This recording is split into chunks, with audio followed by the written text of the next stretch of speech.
ॐ श्री गणेशाय नमः। अथ श्री सिद्धिलक्ष्मी स्तोत्रम् विनियोगः।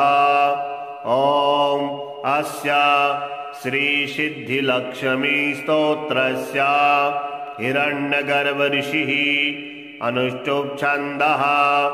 सिद्धिलक्ष्मीर्देवता मम समस्त दुःख क्लेश पीडा दारिद्र्य विनाशार्थं सर्वलक्ष्मी प्रसन्नकरणार्थं महाकाली महालक्ष्मी महासरस्वती देवतापीत्यर्थं च सिद्धिलक्ष्मी स्तोत्रपाठे विनियोगः। ब्राह्मीं च वैष्णवीं भद्रां षड्भुजां च चतुर्मुखां त्रिनेत्रां च त्रिशूलां च पद्मचक्रगदाधरां पीताम्बरधरां देवीं नानालङ्कारभूषितां तेजः पुञ्जधरां श्रेष्ठां ध्यायेत् बालकुमारिकाम्। ओंकारलक्ष्मीरूपेण विष्णोर्हृदयमव्ययां विष्णोमानन्दमध्यस्थां हिंकारबीजरूपिणी। ॐ क्लीं अमृतानन्दभद्रे सद्य आनन्ददायिनी।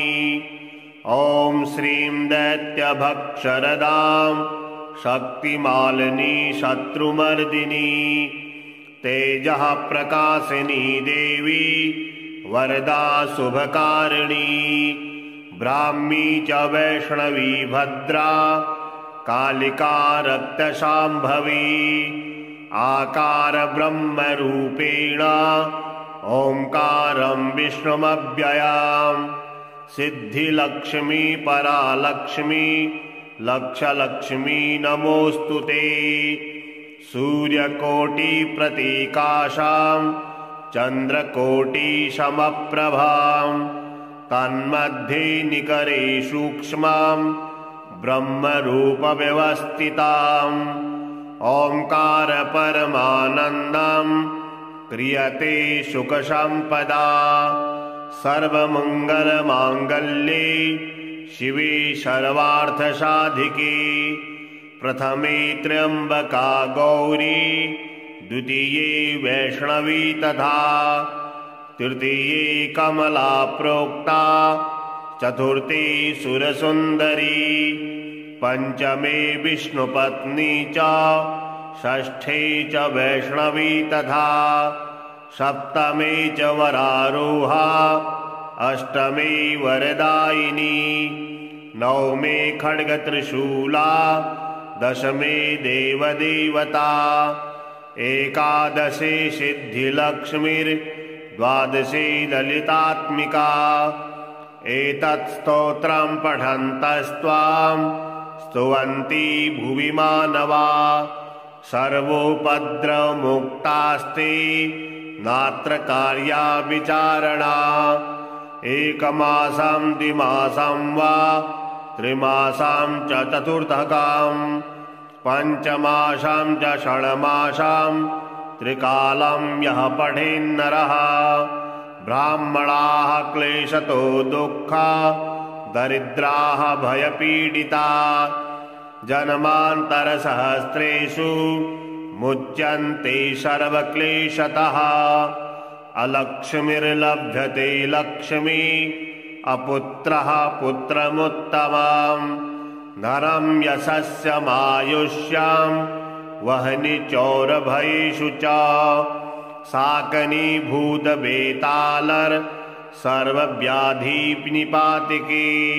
राजद्वारे महाघोरे संग्रामे रिपुसंकटे सभास्थाने शमशाने च काराग्रे हारिबन्धने अशेषभय सम्प्राप्तौ सिद्धिलक्ष्मीं जपेन्नरः।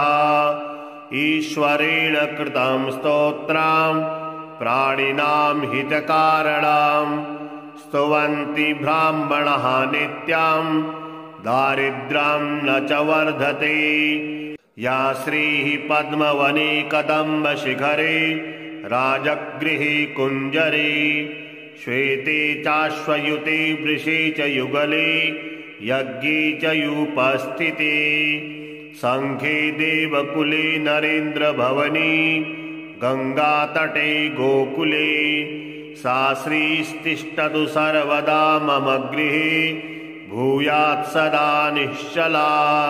ब्राह्मीं च वैष्णवीं भद्रां षड्भुजां च चतुर्मुखां त्रिनेत्रां च त्रिशूलां च पद्मचक्रगदाधरां पीताम्बरधरां देवीं नानालङ्कारभूषितां तेजः पुञ्जधरां श्रेष्ठां ध्यायेत् बालकुमारिकाम्।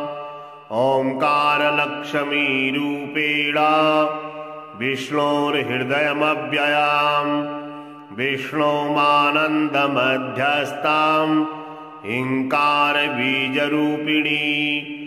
ॐ क्लीं अमृतानन्दभद्रे सद्य आनन्ददायिनी ॐ श्रीं दैत्यभक्षरदां शक्तिमालिनी शत्रुमर्दिनी तेजः प्रकाशिनी देवी वरदा शुभकारिणी ब्राह्मी च वैष्णवी भद्रा कालिका रक्तशाम्भवी आकार ब्रह्मरूपेण ओंकारं विष्णुमव्ययां सिद्धिलक्ष्मी परालक्ष्मी लक्षलक्ष्मी नमोस्तुते। सूर्यकोटिप्रतीकाशां चन्द्रकोटिसमप्रभां तन्मध्ये निकरे सूक्ष्मां ब्रह्मरूपव्यवस्थितां ओंकार परमानन्दं क्रियते सुखसम्पदा सर्वमङ्गलमाङ्गल्ये शिवे सर्वार्थसाधिके प्रथमे त्र्यम्बका गौरी द्वितीये वैष्णवी तथा तृतीये कमला प्रोक्ता चतुर्थे सुरसुन्दरी पंचमे विष्णुपत्नी च षष्ठे च वैष्णवी तथा सप्तमे च वरारोहा अष्टमे वरदायिनी नवमे खड्गत्रिशूला दशमे देवदेवता एकादशे सिद्धिलक्ष्मीर्द्वादशे ललितात्मिका एतत् स्तोत्रं पठन्तस्त्वां स्तुवन्ति भुवि मानवा सर्वोपद्रवमुक्तास्ते नात्र कार्या विचारणा एकमासं द्विमासं वा त्रिमासं च चतुर्थकं पञ्चमासं च षण्मासं त्रिकालं यः पठेन्नरः ब्राह्मणाः क्लेशतो दुःखा दरिद्राः भयपीडिता जन्मान्तरसहस्रेषु मुच्यन्ते सर्वक्लेशतः अलक्ष्मीर्लभ्यते लक्ष्मी अपुत्रः पुत्रमुत्तमम् धनं यशस्यमायुष्यं वह्नि चौरभयेषु च साकनीभूतवेतालर सर्वव्याधिनिपातिके राजद्वारे महाघोरे संग्रामे रिपुसंकटे सभास्थाने शमशाने च काराग्रे हारिबन्धने अशेषभय सम्प्राप्तौ सिद्धिलक्ष्मीं जपेन्नरः ईश्वरेण कृतं स्तोत्रं प्राणिनां हितकारणं स्तुवन्ति ब्राह्मणः नित्यं दारिद्र्यं न च वर्धते। या श्रीः पद्मवने कदम्बशिखरे राजगृहे कुञ्जरे श्वेते चाश्वयुते वृषे च युगले यज्ञे च युपस्थिते संखे देवकुले नरेन्द्रभवनी गंगातटे गोकुले सा श्रीस्तिष्ठतु सर्वदा मम गृहे भूयात् सदा निश्चला। ब्राह्मीं च वैष्णवीं भद्रां षड्भुजां च चतुर्मुखां त्रिनेत्रां च त्रिशूलां च पद्मचक्रगदाधरां पीताम्बरधरां देवीं नानालङ्कारभूषितां तेजः पुञ्जधरां श्रेष्ठां ध्यायेत् बालकुमारिकाम्।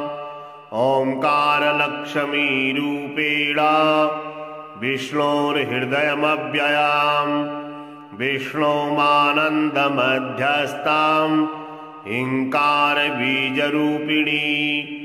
ॐ क्लीं अमृतानन्दभद्रे सद्य आनन्ददायिनी ॐ श्रीं दैत्यभक्षरदां शक्तिमालिनी शत्रुमर्दिनी तेजः प्रकाशिनी देवी वरदा शुभकारिणी ब्राह्मी च वैष्णवी भद्रा कालिका रक्तशाम्भवी आकार ब्रह्मरूपेण ओंकारं विष्णुमव्ययां सिद्धिलक्ष्मी परालक्ष्मी लक्षलक्ष्मी नमोस्तुते सूर्यकोटिप्रतीकाशां चन्द्रकोटिसमप्रभां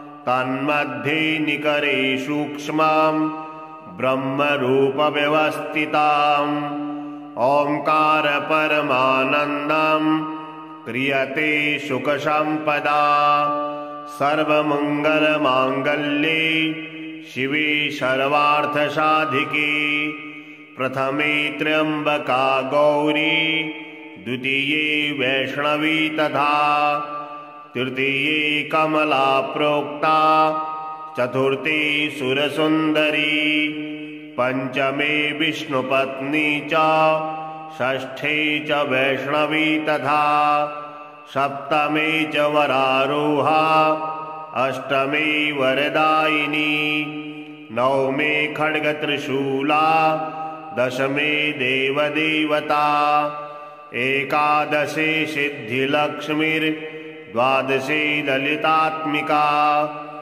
एतत् स्तोत्रं पठन्तस्त्वां स्तुवन्ति भुवि मानवा सर्वोपद्रवमुक्तास्ते नात्र कार्या विचारणा एकमासं द्विमासं वा त्रिमासं च चतुर्थकां पञ्चमासं च षण्मासं त्रिकालं यः पठेन्नरः ब्राह्मणाः क्लेशतो दुःखा दरिद्राः भयपीडिता जन्मान्तरसहस्रेषु मुच्यन्ते सर्वक्लेशतः अलक्ष्मीर्लभ्यते लक्ष्मी अपुत्रः पुत्रमुत्तमम् नरं यशस्यमायुष्यां वह्नि चौरभयेषु च साकनीभूतवेतालर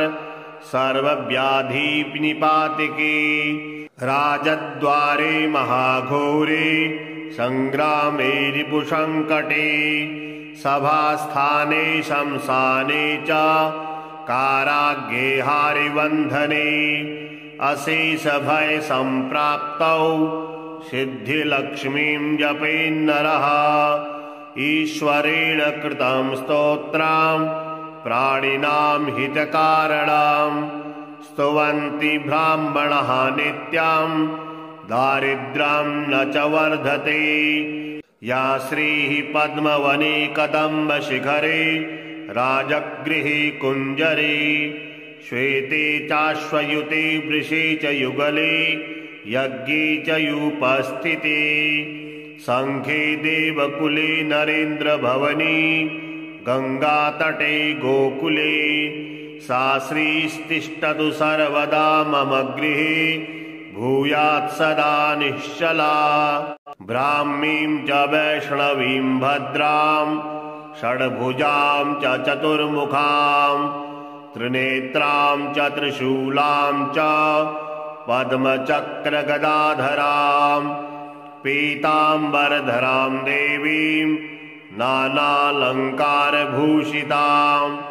तेजः पुञ्जधरां श्रेष्ठां ध्यायेत् बालकुमारिकाम् ओंकारलक्ष्मीरूपेण विष्णोर्हृदयमव्ययाम् विष्णोमानन्दमध्यस्थां हिंकारबीजरूपिणी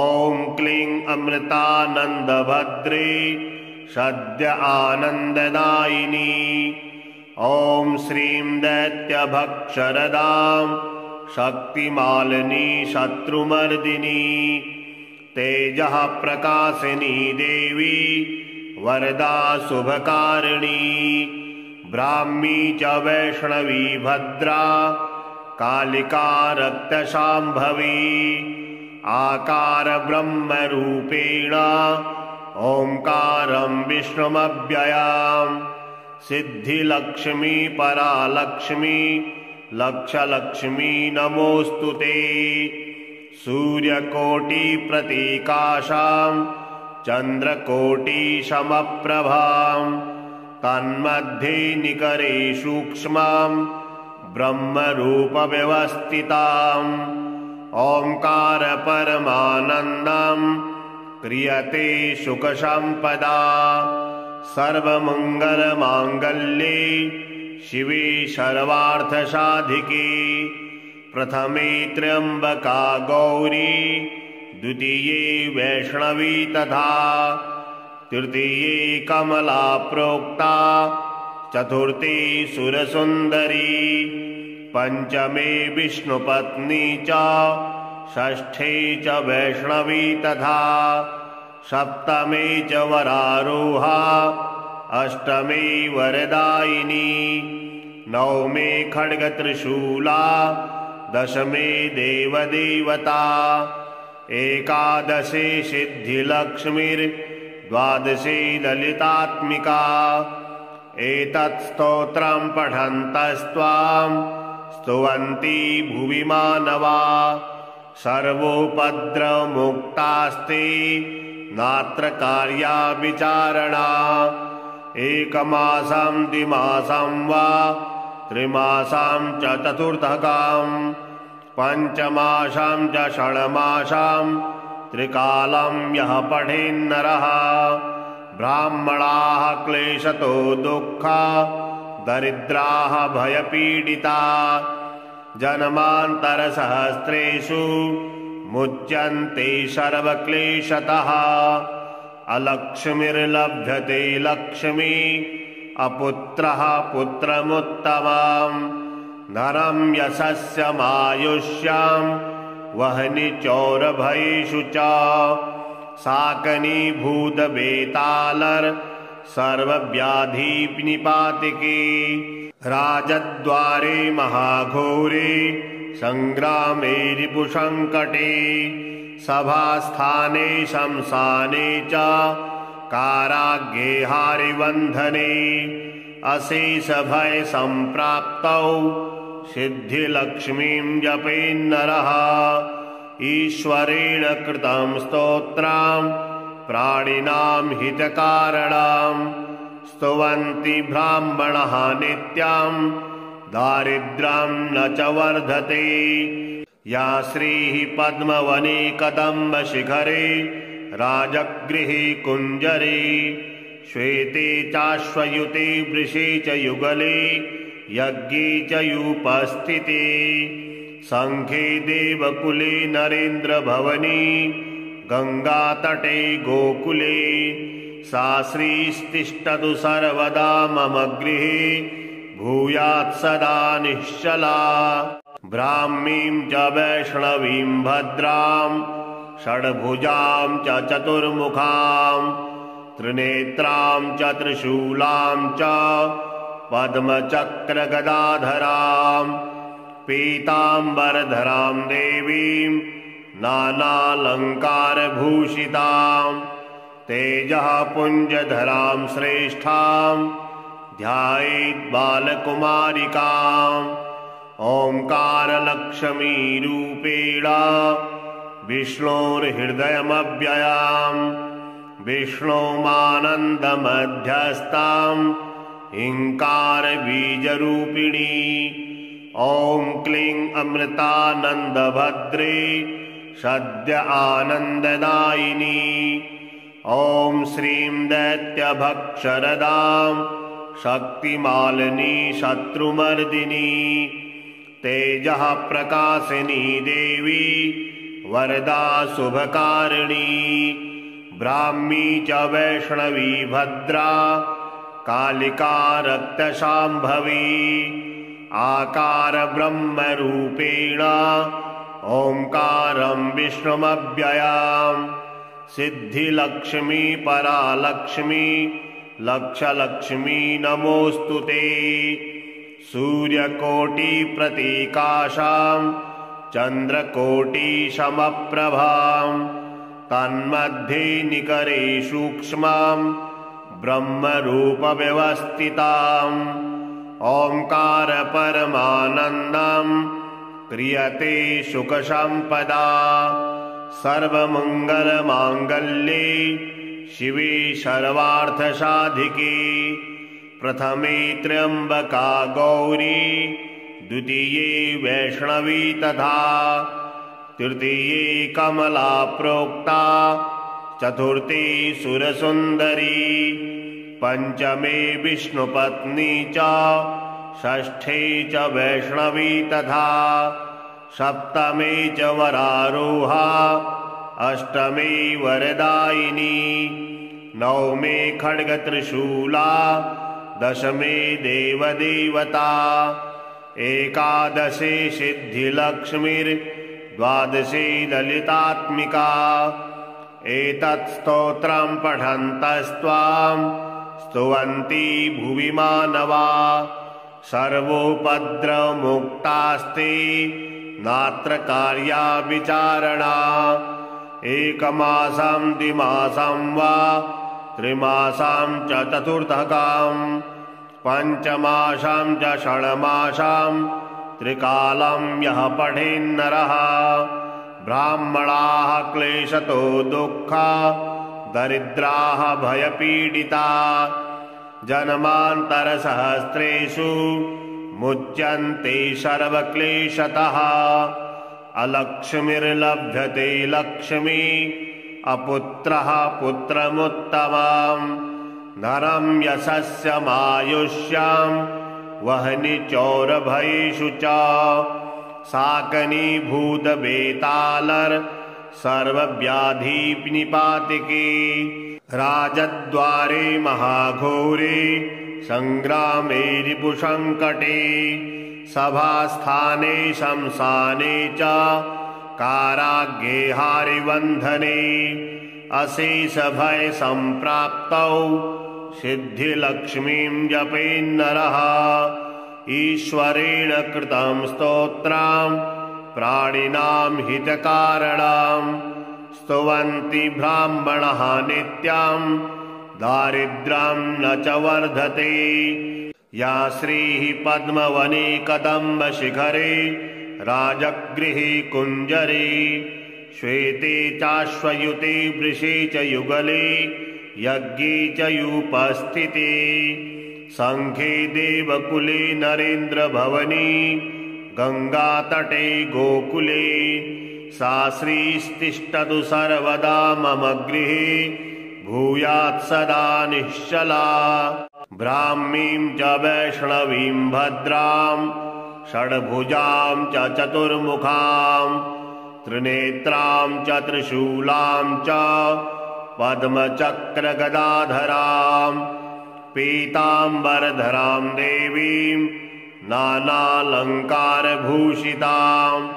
तेजः पुञ्जधरां श्रेष्ठां ध्यायेत् बालकुमारिकाम् ओंकारलक्ष्मीरूपेण विष्णोर्हृदयमव्ययाम् विष्णोमानन्दमध्यस्थाम् हिंकारबीजरूपिणी।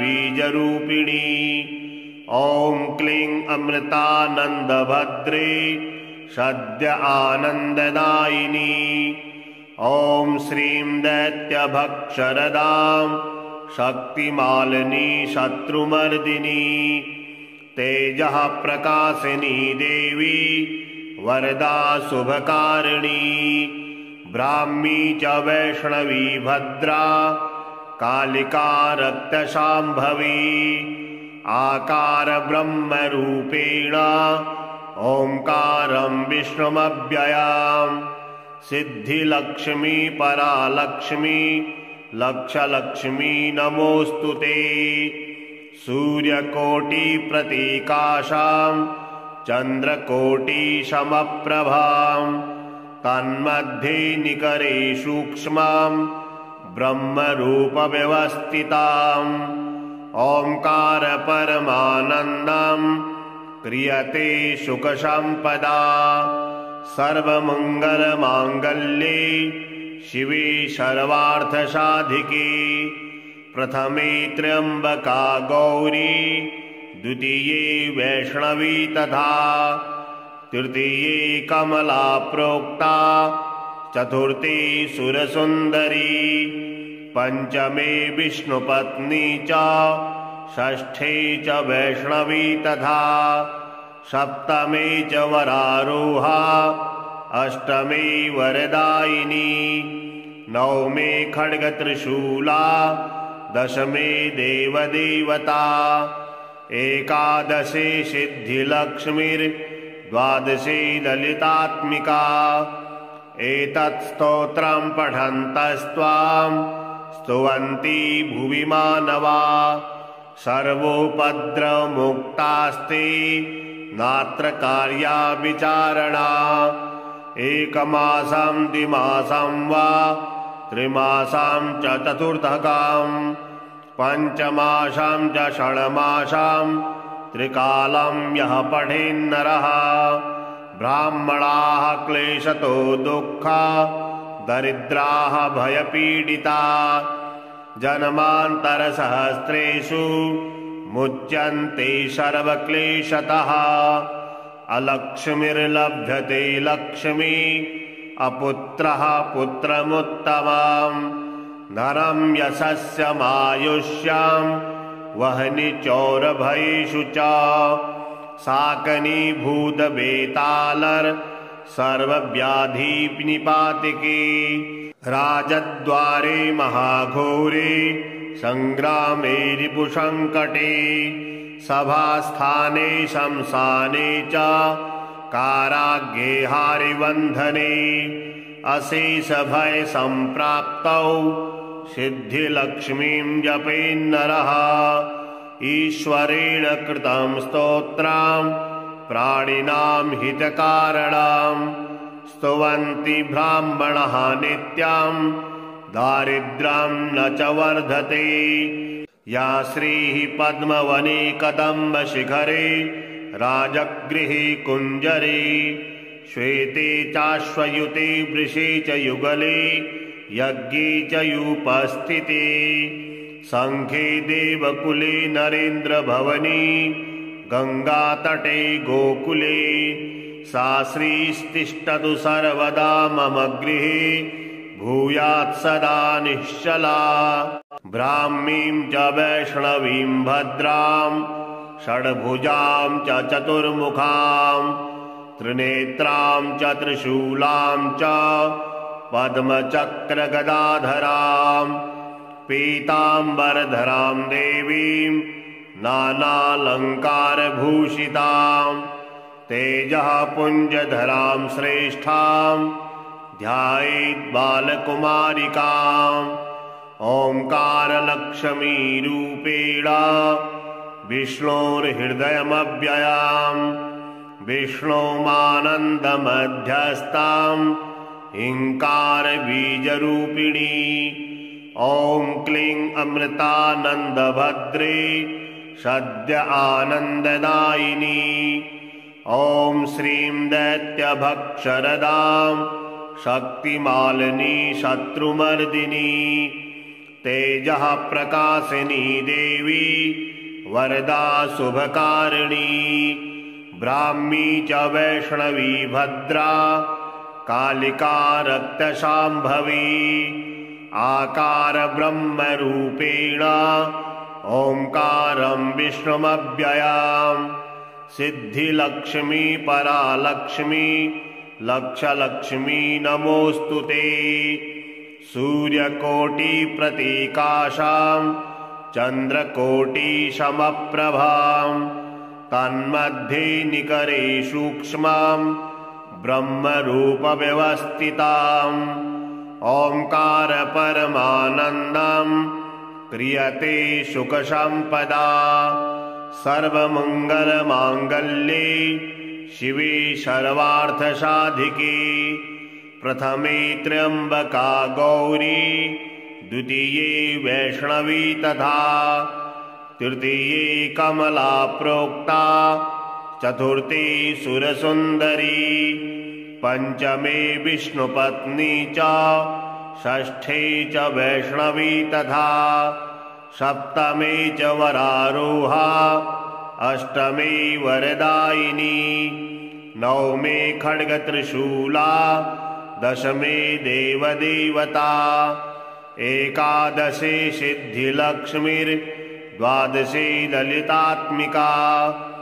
एतत् स्तोत्रं पठन्तस्त्वां स्तुवन्ति भुवि मानवा सर्वोपद्रवमुक्तास्ते नात्र कार्या विचारणा एकमासं द्विमासं वा त्रिमासं च चतुर्थकां पञ्चमासं च षण्मासं त्रिकालं यः पठेन्नरः ब्राह्मणाः क्लेशतो दुःखा दरिद्राः भयपीडिता जन्मान्तरसहस्रेषु मुच्यन्ते सर्वक्लेशतः अलक्ष्मीर्लभ्यते लक्ष्मी अपुत्रः पुत्रमुत्तमम् नरं यशस्यमायुष्यां वह्नि चौरभयेषु च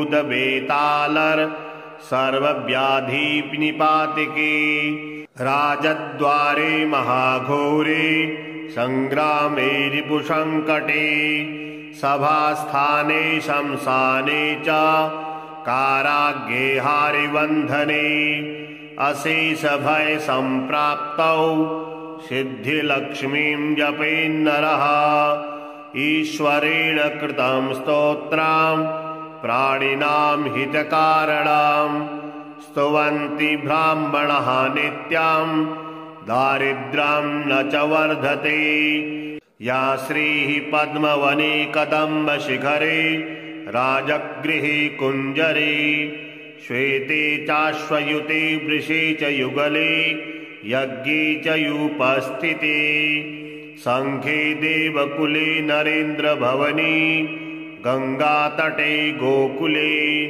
सा श्रीस्तिष्ठतु सर्वदा मम गृहे भूयात् सदा निश्चला ब्राह्मीं च वैष्णवीं भद्रां षड्भुजां च चतुर्मुखां त्रिनेत्रां च त्रिशूलां च पद्मचक्रगदाधरां पीताम्बरधरां देवीं नानालङ्कारभूषितां तेजः पुञ्जधरां श्रेष्ठां ध्यायेत् बालकुमारिकाम् ओंकारलक्ष्मीरूपेण विष्णोर्हृदयमव्ययां विष्णोमानन्दमध्यस्थां हिंकारबीजरूपिणी ॐ क्लीं अमृतानन्दभद्रे सद्य आनन्ददायिनी ॐ श्रीं दैत्यभक्षरदां शक्तिमालिनी शत्रुमर्दिनी तेजः प्रकाशिनी देवी वरदा शुभकारिणी ब्राह्मी च वैष्णवी भद्रा कालिका रक्तशाम्भवी आकार ब्रह्मरूपेण ओंकारं विष्णुमव्ययाम् सिद्धिलक्ष्मी परालक्ष्मी लक्षलक्ष्मी नमोऽस्तुते। सूर्यकोटिप्रतीकाशां चन्द्रकोटिसमप्रभां तन्मध्ये निकरे सूक्ष्मां ब्रह्मरूपव्यवस्थिताम् ओंकार परमानन्दं क्रियते सुखसम्पदा सर्वमङ्गलमाङ्गल्ये शिवे सर्वार्थसाधिके प्रथमे त्र्यम्बका गौरी द्वितीये वैष्णवी तथा तृतीये कमला प्रोक्ता चतुर्थे सुरसुन्दरी पंचमे विष्णुपत्नी च षष्ठे च वैष्णवी तथा सप्तमे च वरारोहा अष्टमे वरदायिनी नवमे खड्गत्रिशूला दशमे देवदेवता एकादशे सिद्धिलक्ष्मीर्द्वादशे ललितात्मिका एतत् स्तोत्रं पठन्तस्त्वां स्तुवन्ति भुवि मानवा सर्वोपद्रवमुक्तास्ते नात्र कार्या विचारणा एकमासं द्विमासं वा त्रिमासं च चतुर्थकां पञ्चमासं च षण्मासं त्रिकालं यः पठेन्नरः ब्राह्मणाः क्लेशतो दुःखा दरिद्राः भयपीडिता जन्मान्तरसहस्रेषु मुच्यन्ते सर्वक्लेशतः अलक्ष्मीर्लभ्यते लक्ष्मी अपुत्रः पुत्रमुत्तमं धनं यशस्यमायुष्यं वह्नि चौरभयेषु च साकनीभूतवेतालर सर्वव्याधिनिपातिके राजद्वारे महाघोरे संग्रामे रिपुसंकटे सभास्थाने शमशाने च काराग्रे हारिबन्धने अशेषभय सम्प्राप्तौ सिद्धिलक्ष्मीं जपेन्नरः ईश्वरेण कृतं स्तोत्रं प्राणिनां हितकारणं स्तुवन्ति ब्राह्मणः नित्यं दारिद्र्यं न च वर्धते या श्रीः पद्मवने कदम्बशिखरे राजगृहे कुञ्जरे श्वेते चाश्वयुते वृषे च युगले यज्ञे च युपस्थिते संघे देवकुले नरेन्द्रभवने गङ्गातटे गोकुले सा श्रीस्तिष्ठतु सर्वदा मम गृहे भूयात् सदा निश्चला ब्राह्मीं च वैष्णवीं भद्रां षड्भुजां च चतुर्मुखां त्रिनेत्रां च त्रिशूलां च पद्मचक्रगदाधरां पीताम्बरधरां देवीं नानालङ्कारभूषितां तेजः पुञ्जधरां श्रेष्ठां ध्यायेत् बालकुमारिकाम् ओंकारलक्ष्मीरूपेण विष्णोर्हृदयमव्ययां विष्णोमानन्दमध्यस्थां हिंकारबीजरूपिणी ॐ क्लीं अमृतानन्दभद्रे सद्य आनन्ददायिनी ॐ श्रीं दैत्यभक्षरदां शक्तिमालिनी शत्रुमर्दिनी तेजः प्रकाशिनी देवी वरदा शुभकारिणी ब्राह्मी च वैष्णवी भद्रा कालिका रक्तशाम्भवी आकार ब्रह्मरूपेण ओंकारं विष्णुमव्ययां सिद्धिलक्ष्मी परालक्ष्मी लक्षलक्ष्मी नमोऽस्तुते। सूर्यकोटिप्रतीकाशां चन्द्रकोटिसमप्रभां तन्मध्ये निकरे सूक्ष्मां ब्रह्मरूपव्यवस्थिताम् ओंकार परमानन्दं क्रियते सुखसम्पदा सर्वमङ्गलमाङ्गल्ये शिवे सर्वार्थसाधिके प्रथमे त्र्यम्बका गौरी द्वितीये वैष्णवी तथा तृतीये कमला प्रोक्ता चतुर्थे सुरसुन्दरी पंचमे विष्णुपत्नी च षष्ठे च वैष्णवी तथा सप्तमे च वरारोहा अष्टमे वरदायिनी नवमे खड्गत्रिशूला दशमे देवदेवता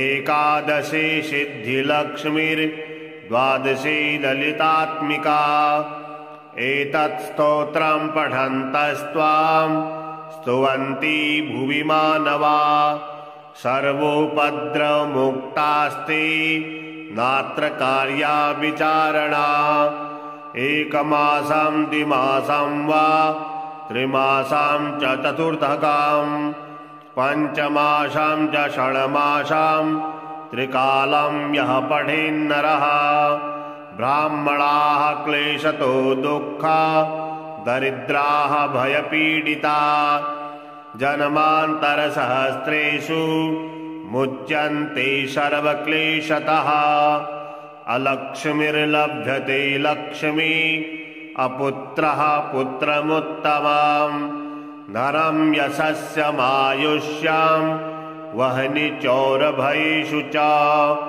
साकनीभूतवेतालर सर्वव्याधिनिपातिके राजद्वारे महाघोरे संग्रामे रिपुसंकटे सभास्थाने शमशाने च काराग्रे हारिबन्धने अशेषभय सम्प्राप्तौ सिद्धिलक्ष्मीं जपेन्नरः ईश्वरेण कृतं स्तोत्रं प्राणिनां हितकारणं स्तुवन्ति ब्राह्मणः नित्यं दारिद्र्यं न च वर्धते या श्रीः पद्मवने कदम्बशिखरे राजगृहे कुञ्जरे श्वेते चाश्वयुते वृषे च युगले यज्ञे च युपस्थिते संघे देवकुले नरेन्द्रभवने